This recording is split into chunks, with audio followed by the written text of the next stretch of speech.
السلام علیکم دوستو، آج انشاءاللہ ہم قرآن پاک کی سورہ بقرہ کی آیت نمبر 125 اس کا لفظی ترجمہ کریں گے۔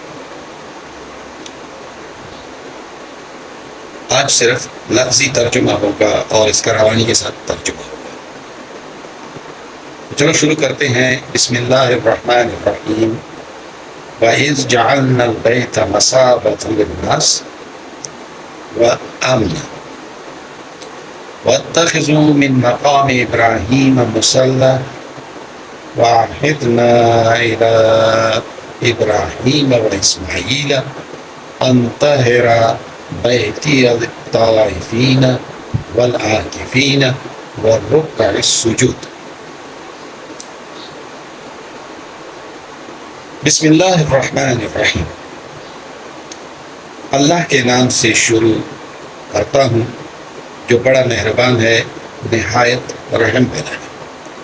وَإِذْ اور جب، جعلنا بنایا ہم نے، البیت گھر کو، یعنی خانہ کعبہ کو، مثابۃ مثابہ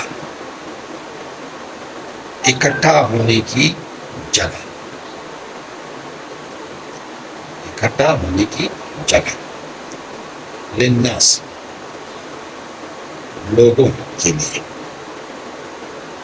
وَأَمْنًا اور امن کی جگہ، وَاتَّخِذُوا اور بناؤ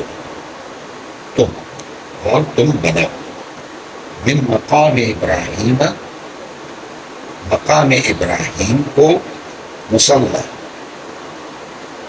نماز پڑھنے کی جگہ، وعہدنا اور ہم نے حکم دیا، الی ابراہیم ابراہیم کو، واسماعیل اور اسماعیل کو، ان طہر کہ پاک رکھے، بیتی میرا گھر، للطائفین طواف کرنے والوں کے لیے، والعاکفین اور اعتکاف کرنے والوں کے لیے، والرکع اور رکوع کرنے والوں کے لیے، السجود اور سجدہ کرنے والوں کے لیے۔ اب روانی کے ساتھ اس کا ترجمہ کرتے ہیں۔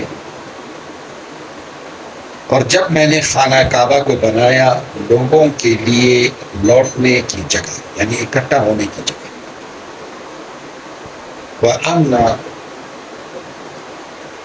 وَإِذْ جَعَلْنَا الْبَيْتَ مَثَابَةً لِلنَّاسِ وَأَمْنًا، اور جب بنایا میں نے خانہ کعبہ کو لوگوں کے لیے اکٹھا ہونے کی جگہ اور امن کی جگہ، وَاتَّخِذُوا مِن مَّقَامِ إِبْرَاهِيمَ مُصَلًّى اور تم بناؤ مقام ابراہیم کو نماز کی جگہ، وَعَهِدْنَا إِلَىٰ إِبْرَاهِيمَ وَإِسْمَاعِيلَ اور ہم نے حکم دیا ابراہیم کو اور اسماعیل کو، ان طہر بیتی للطائفین والعاکفین والرکع السجود، کہ پاک رکھو، صاف رکھو میرا گھر، طواف کرنے والوں کے لیے، اعتکاف کرنے والوں کے لیے، رکوع کرنے والوں کے لیے اور سجدہ کرنے والوں کے لیے۔ دوستو آج یہاں تک، کل انشاءاللہ آیت نمبر 126 اس کا ترجمہ کریں گے اور انشاءاللہ کل اس پہ بات کریں گے۔